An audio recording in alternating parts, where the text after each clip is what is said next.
Assalamualaikum warahmatullahi wabarakatuh. Halo semuanya, perkenalkan nama saya Helpian Tasari dengan NIM 23232498 dengan dosen pengampu Bapak Agen Zakwan Tuba MPD. Pada video pembelajaran ini saya akan membahas materi tentang sejarah perkembangan konstitusi Indonesia. Baiklah, di sini kita akan mulai saja membahas materi yang pertama, yaitu konstitusi dalam pengertian umum. Yang kedua yaitu sejarah perkembangan konstitusi Indonesia. Dan yang ketiga yaitu faktor-faktor yang mempengaruhi perubahan konstitusi. Dan yang terakhir yaitu yang keempat adalah dampak perubahan konstitusi terhadap sistem pemerintahan. Yuk kita simak video pembelajaran kali ini. Materi yang pertama yaitu A. Konstitusi dalam pengertian umum.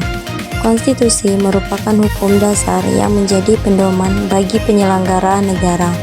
Dalam konteks Indonesia, konstitusi berfungsi sebagai dasar hukum tertinggi yang mengatur segala aspek kehidupan berbangsa dan bernegara. Materi yang selanjutnya yaitu B. Perkembangan konstitusi Indonesia. 1. Undang-Undang Dasar 1945 tanggal 18 Agustus 1945 dibagi menjadi 3, yaitu Undang-Undang Dasar 1945 disahkan oleh Panitia Persiapan Kemerdekaan Indonesia, yaitu PPKI, pada 18 Agustus 1945, sehari setelah proklamasi kemerdekaan. Yang kedua yaitu bersifat singkat dan fleksibel dengan sistem pemerintahan presidensial. Ketiga yaitu belum sepenuhnya diterapkan karena situasi perang mempertahankan kemerdekaan. Yang kedua yaitu Konstitusi Republik Indonesia Serikat atau RIS pada tanggal 27 Desember 1949 dibagi menjadi 4. Yang pertama yaitu dibentuk sebagai hasil perundingan konferensi meja bundar, yaitu KMB dengan Belanda. Yang kedua, menganut sistem pemerintahan federal dengan negara bagian. Yang ketiga yaitu kurang efektif karena banyaknya perbedaan antara negara bagian dan sentimen pro kesatuan yang kuat. Yang terakhir yaitu hanya berlaku kurang dari 1 tahun.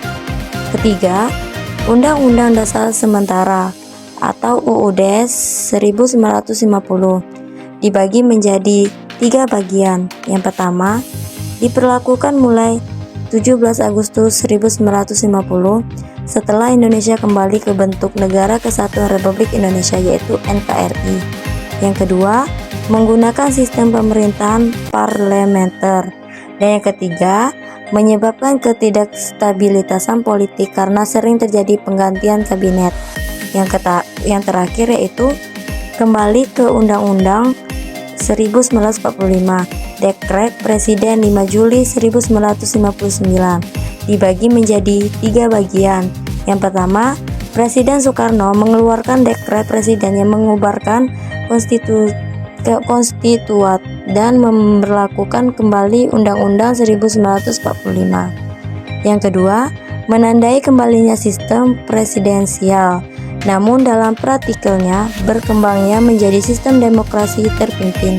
Yang terakhir yaitu mengakibatkan terjadinya stratifikasi kekuasaan di tangan presiden.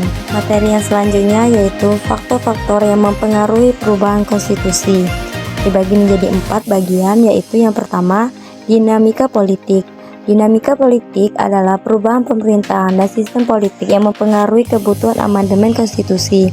Yang kedua yaitu tekanan sosial dan reformasi. Tekanan sosial dan reformasi adalah tuntunan dari masyarakat untuk demokrasi dan hak asasi manusia. Yang ketiga yaitu perubahan sistem pemerintah. Perubahan sistem pemerintah adalah dari parlementer ke presidensial dan dari sentralisasi ke desentralisasi. Dan yang terakhir yaitu yang 4, pengaruh globalisasi.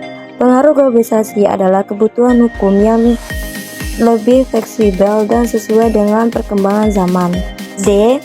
Dampak perubahan konstitusi terhadap sistem pemerintahan. Dampak perubahan konstitusi terhadap sistem pemerintahan dibagi menjadi 4 bagian. Yang pertama, meningkatkan demokrasi. Meningkatkan demokrasi adalah pemilihan presiden langsung dan penguatan hak asasi manusia. Yang kedua, stabilitas pemerintahan.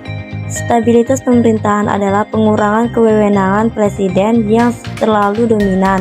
Yang ketiga, penguatan lembaga negara, yaitu Penguatan lembaga negara adalah DPR, DPD, dan Mahkamah Konstitusi memiliki peran lebih besar dalam sistem pemerintahan. Yang keempat, yaitu desentralisasi kekuasaan.